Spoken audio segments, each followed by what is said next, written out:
Hey guys, in today's video, I'm going to review Claude and help you understand which model, Sonnet, Opus, or Haiku, you should use for your workflow.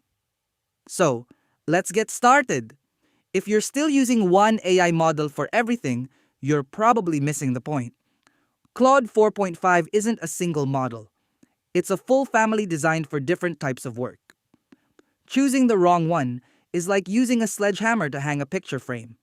It works, but it's slow, expensive, and unnecessary.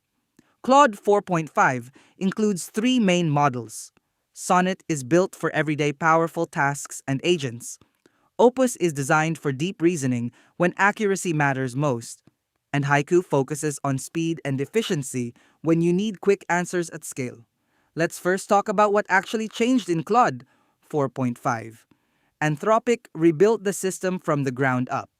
All three models now support up to 200,000 tokens of context, which means you can upload massive documents like full research papers, large code bases, or entire company documentation into a single conversation. Sonnet even includes a 1 million token beta context window, allowing extremely long workflows without losing track of details. Another major addition is extended thinking mode. Instead of instantly generating answers, Claude can pause and reason through problems before responding.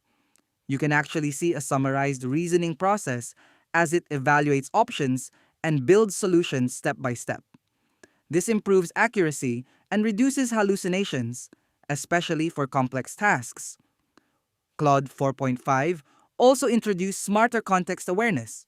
The models now track how much memory or token space remains during conversations, preventing situations where earlier versions would stop tasks too early.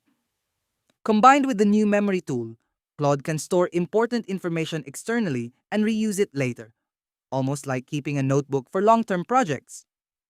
Now let's break down each model so you know exactly when to use them. First is Sonnet. This is the daily driver model and the one most people should start with. It balances speed, intelligence, and cost. Developers use it for coding and automation, but it also works extremely well for writing, research, brainstorming, planning, and data analysis. It responds quickly while still maintaining strong reasoning ability, making it ideal for everyday workflows. Next is Opus, the flagship model. It's slower and more expensive, but it delivers the highest accuracy. Opus performs best when mistakes are costly. Things like final code reviews, complex research, legal analysis, or enterprise-level decision-making.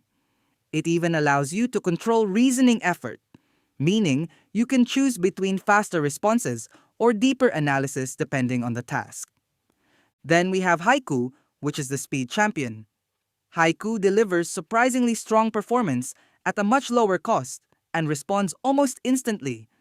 It's perfect for customer support bots, automation tasks, quick research, brainstorming sessions, and high-volume processing. The trade-off is that it can lose context in very long conversations, so it works best for shorter tasks. So how should you actually use Claude 4.5 in real life? Use Haiku for fast everyday responses and automation. Use Sonnet for most professional tasks and ongoing workflows. Use Opus when accuracy is critical and you need deep reasoning before final decisions. The best way to learn is simple. Pick one task you regularly do: writing emails, analyzing data, or creating content. And test all three models. Compare speed, quality, and cost. Then choose the one that fits your workflow best. And that's it. Now you know exactly how Claude 4.5 works and which model you should be using depending on your needs. If you have any question, drop them in the comments below and I'll get back to you as soon as I can. Thanks for watching, and I'll see you in the next video.